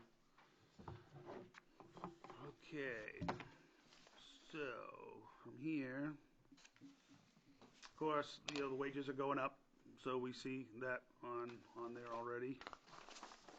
What is the current transfer station employee rate, and how much would the new pay scale change that to? I don't know that information Rough yet. idea? I don't know what they make over there. They make, They have $20 part-time. an hour? part-time is 15 something an hour. Full-time person, you've got several full-time people that. They're around $19 an hour, So, 18, Around 17. 17, 18. they'll go The up tractor trailer guys, 40%, they're just trying to calculate what are they gonna go from what, 17 to 25, is that what it is? Or what? No, I think a majority part of that is for the manager position over there. yeah, Marcel's been there, 26 years? Hmm. So, What's with they a, gonna do to him? Anyway. he'll be doing all right. Yeah. Sounds like I'm sure. He's Well, Make not sure doing as we all right go at the through, moment. We're not talking about individual No, pays. no, no. Well, we kind of are, so we just need to stay away from that, that's all. Positions, Yeah. a typical position was transfer station. Yeah, no, it's good. I just want to Yeah. make sure that we are just staying away from details of personnel, that's all. Yeah, they Obviously, have they a go in and- operations Sounds like he's really manager, underpaid. 2 full-time union transfer station driver attendants, and 2 part-time transfer station attendants. So, That's what I was asking about the transfer station attendants, Yep. there are several of them, wasn't identifying any person. Yeah, no, No, just they- heard some names, that's all. We just want to Yeah. make sure we stay away from that, that's all. Yeah. They do get more if they have their tractor trailer license. I think it's another 50 cents an hour. they're 50 cents, Yeah, yep. so, They're not well paid, is what they. No, and the step increases and that's not playing a role too. Step They really increase, never yeah. been there before, so. yeah. They can do better than people, I'm sure. No second guessing that at times, right? So moving down the list, everything's pretty much zeros and everything's pretty much on task or where we should be as far as money goes. Let's see, operating supplies, I don't know why we're at 169. If there was something that was out of the ordinary on that. Do we have any explanation on that one, Kayla? Not off the top of my head, but I can look at that. I think a lot of it was the addition of your new shack or shed or however. Oh, yeah, that's right, 'cause Yeah. that was $3,800. Yeah. Wasn't budgeted, right? Yeah, that's Yeah. right. That's true. Are you calculating when did so you said that your removal is going to go into you're going to find out what the change will be early in the year, right? We usually start negotiations in May. That's when we do negotiations with the companies. And the budget's actually more figured on not an increase at this point from last year's amounts. Is that going to be safe? I mean, because those numbers will actually take effect pretty much right after the contract is signed, right? Yep. I mean, should we figure a percentage in there somewhere just to make sure that we have money? Probably have to reach out, but I don't want to reach out and say what our increase is going to be Oh, when I'm hoping not. Well, not saying that we even have to. I guess it would be not wise to us to not actually have some type of mechanism in place that if there is a 3% increase, a 5% increase, it still ends up being a fairly large number. Maybe it'd be a decrease for all we know. But I mean, as you mentioned about your fines earlier, it's hard to find money if you don't have it budgeted. What So, line are you talking about? And the other thing too, like we figured, back on the PW budget, we figured, a 3% raise hike on the fuel. It might be 13%. Who knows? Because we're only paying, less than half of what the going but you are rate is. calculating some increase. I mean, Right, so we're- again, we're- it's just a thought. That's all. I Right. mean, if something is going to start that early in the year, it's going to affect us through the rest of the season. Oh, absolutely. We just want to make sure that somewhere, somehow, It's factored in. there's a factor in somehow that we can Yeah, 'cause- actually do yeah. it. But not saying we can't go and adjust it later on, but it's always nice to have Because where we're at right now, we're at 60.4%, and we're 3/4 of the way through, so we're under the 75 percentile, so which is great. Yeah. You know what I mean? So, looking at those numbers, you know, we're on task, and I mean, we're hoping that we don't, you know, have to go over that allotted figure, so. If you folks feel comfortable with it, I mean, that's fine. I was just inquiring, because it doesn't sound like anything's going down, that's all. Right. That's a 3%? We didn't figure any percentage in there for an increase though, did we? Yeah, And it seems which one? right. For the trash removal? We did factor a $10,000 increase to the trash removal, just because of the trend I was looking at on the invoices of, we're slowly seeing an increase in the hauling of that. COVID probably slowed things down, so now we're actually starting to get to the point where people are making more trash. Yeah, Right. spring cleaning and Yeah. everything. Yeah. So yeah, that was a 3% increase factor. So that may even help offset, so. Yes. Good. Perfect. Everything else looks pretty much on task as far as my percentages go. And then for his capital improvement plan for solid waste, there's a tractor trailer. Just gonna say that. Yep. We have, for the CIP, we have a tractor trailer. And this is something I wanted to touch base with everybody here tonight.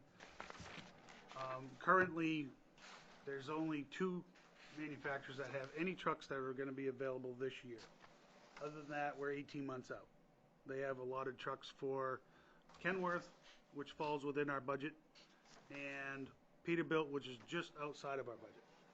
Kenworth started off the beginning of the year with 15 trucks. They got 3 left. I don't know if they sold any between now and last Thursday before I left on vacation. We budgeted for 145. I'm under that with the trade-in. If I use the 98 Sterling that we're going to trade in as, you know, as a trade, I think we'll probably get around 10 grand for it, which puts us, you know, way under where we're supposed to be. The issue is that they can't guarantee me a truck if, you know, I wait till July.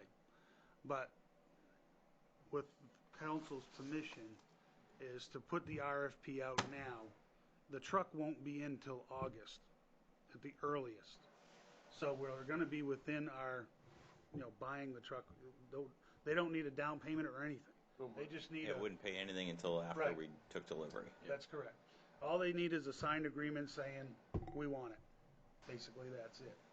And basically going out to bid, I can get the numbers from other dealers, but they just don't have the trucks. And they don't want to price a truck that's 18 months out because they don't know what the increases are going to be. You know, whether or not they can, you know, there's increases on the motors or, you know, any of the other parts that they rely on from other countries to come in. So with the market being so volatile, my options are very slim. I've tried Western Star, Mack. It's just like 5 trucks now, they're really. You could actually, in a sense, I mean, you could, if a requirement's actually putting it out to bid, you could actually just put out a bid saying that the required delivery would be in August, and the dealers have to come back and just saying they don't have anything. Nobody, I think I'd only get one. Well, that's, I mean, as long as we actually go through the process, I Right. mean, I think would be fair. I mean, the end result's gonna be the same. I And mean, you'd ultimately say, I can get 5 guys to say, you know, we won't have anything for you. because if they don't meet the build specs, Yeah. I mean, they don't meet the specs. We have all the build specs. Ray and I were working on it today. We took, you know, the specs of the truck I need, like with 46 rears, 14 fronts, wet system, this, that, and the other.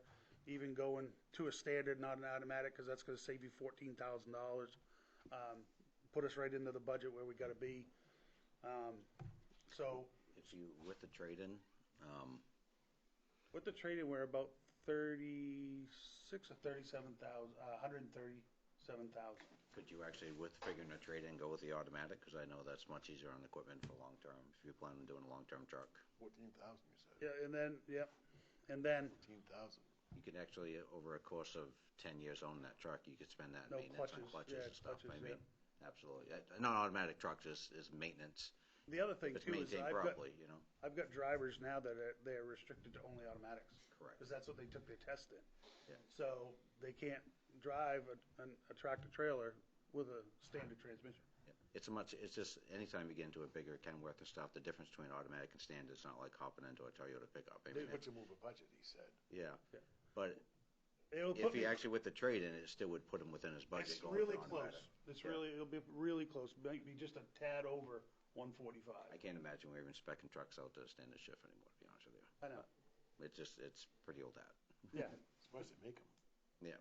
Yeah, it's just, what basically, the specs basically come from the manufacturers. You get a certain horsepower, you get the certain weight in the ratio, you get the certain, it comes pretty much standard. And they're all about the same. I don't have to really spec one towards another. They all come in about the same. No, I mean, I would strongly recommend if we're gonna get some decent money for the trade-in, to the point where if we can get an automatic Yep. within that, and it doesn't restrict the drivers that we have, I think it would be, to me, it's Because a no-brainer, but. with this new truck, I'm gonna start hauling my own salt. So what I save per ton in hauling my own salt it's gonna make it up in the long run. Because all summer long, I can put one driver in there, the 2 days that, the transfer station's closed, like on a Tuesday and a Thursday, I can have one guy trucking salt all day. And eventually that barn will be full. Yep. And- Well, we can't vote tonight making the No, decisions, I know but I that. think as an overall, consensus, I think is there a council not thinking he's on the right page? No, that's fine. All right, so I guess Yeah. we'll leave it as that, so. Right. So I guess what I'd have to tell council and the finance committee is that the sooner I know, the better, so we can be guaranteed a truck and not have to wait. We can have a memo and come out in front of council at the next council meeting. Yep. Yeah. So, I could put a memorandum together, but I just wanted to run that by you guys Nope. tonight since we're We're in a different world today. They're We're not just stepping sitting there ahead of waiting ourselves, unsold. It's kind of Yeah. like police cars. I mean, yeah, it's true. You got your money's worth out of that old Sterling, didn't you, Al? oh geez, yeah. That's for sure. it's hard to replace trucks like that. Yeah. We just had to put a new pump in it. That was, I think, the third or fourth one that truck's gone through. But they got them on the shelf, so they're an item that goes all the time. So, is there any other questions on solid waste that you have for me? Council or finance, any other questions on this Good job. budget? And I guess the only other one that I have left is the 150-53500, which is the other public works, which is basically, I get stuff stuffed into my account, which is the electricity for the streetlights, hydrant rentals. How many streetlights you have? God, I don't know. You guys always got a number. You gotta have a number. Well, I knew I have 18 that's in the falls. That's all right. Must be 500 or 600. Yeah, it's just. It's less than there used to be. Yeah, true. Yeah. Oh, it says right there. 522. No, that's just traffic lights. Oh, approximately 525. 525. Okay. They just got all switched over to LED too, so. Yeah, Majority of them. they all are, I think. All are, I think. No, actually, I was going to ask that question because there's Some of a those handful- orange ones still left There's a around. handful in town that didn't get switched over, That's and I'm correct. curious why. So especially like at 196 and 125 Canal Street. Yeah, There's actually the one right next to Frank's is still an old one, and the one down by our office is still an old one. Yeah. But there's LEDs on either side, so I mean and if you drive through town, Does it screw up or what? Yeah. Do they do it intentionally? Sometimes the size is They different. didn't have the identical, bulb they were size. identical lights as the other ones. But either way, Weird. it's just one of those things where I'm just kind of curious It's really strange. why they chose certain Right. areas, or if it was just oversight. Well, they were entirely supposed to be doing the whole Oh, town. thank It Yeah, could have they're been the supposed to all be installers changed. missed a couple. yeah. And I know it reduced their electric bill quite a bit. Oh, yeah, Yeah. absolutely. Anyways, it's kind of curious that they maybe we ought to drive around and just kind of look someday and just take a number of how many they Take a forgot. tally of how Yeah. many we have. Everybody's clear on hydrant rental, right? Yeah. I'm not. When I got here and I was like, I can't believe I pay that much for hydrant rental when I don't use hydrants to save my, but this is not me personally. It's not my department personally. It's a town. It's 30% of the overall water Yes, budget. up to That- 30. Up to 30%, and they go the full 30%. So Yeah. I did reach out to the business manager at the water department asking about increases, and at this point in time, I included the email in your binders. They haven't decided what they're going to do yet, just based on the bond, whether they go out to bond in the fall or go out to bond in the spring. So just based on the conversation with her, she was leaning towards not having that increase, because I think the hope would be that they would go out to the spring bond in 2023, where we would see that increase in the fiscal year 24 budget. So that's kind of what I was hanging my hat on. Yeah, we'll just go with it. I think Ray had a question. Yeah, so I don't know much, I've gotta ask, so what is hydrant rental? So- I look across the street and I see one, because I have one across there. Right. You're renting We're it. renting that? The So town we pays. call it hydrant rental, which we kind of get it's a little bit of a disagree. It's a it's a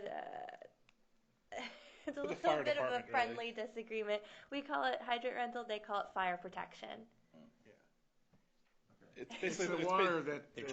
They're basically just charging the It's town. basically the for extra cost to have having- the capacity for firefighting there built into the system with like enough reservoir capacity that you can put out a big fire without drawing your water pressure down to nothing in town. And there's been disputes in the past of is that a fair percentage or not, but that's what the law allows them to charge us. From a business standpoint, from a businessman's standpoint, if I was a fire department, I'll meter the amount of gallons I run through. If I have a year where I don't have many fires, then I'm not going to have to pay much. Yeah.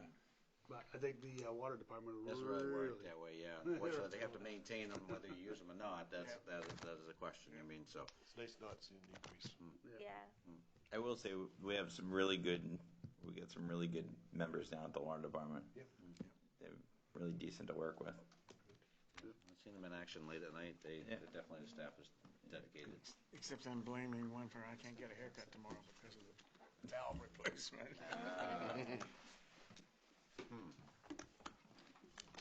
Any other questions on that at all? I mean, unless we shut the lights down and don't have any fires, we can't really do much about that. Is that it? That's about it for me. Perfect. Any other questions for council or finance? That being said, we're going to bring this workshop to an end. Next week's thing is at 6 as well, right? We'll leave it. I think it's at 7. You gotta carry them home, get a workout. I will double check that. Lisa, next Tuesday's meeting is at 7 or 6. The next regular meeting is, 6. Yeah, because I have a 6. proposal. Up the other manager it's proposal. at 6, because the next meeting we have is on the 19th. It starts at 6 PM because we have a workshop first. That's right, because we have consolidated communications coming later this week. Now, there was a question about the idea of leaving these here or taking them. We are still taking them, or? If you guys could all leave them, I'm going to put some updates in them. Yes, please. You want them here? Want them anywhere special? Actually, if you leave them right where they're Right here, at, they'll be with please. your name tag, Yeah. so we can get them back to you. We get to keep all of those. Cases. Oh yes, you'll get to keep Yep, leave right there. And I'll have you available. I'll have them available for Friday pickup. Thank you, sir. Randy. Thanks, Randy.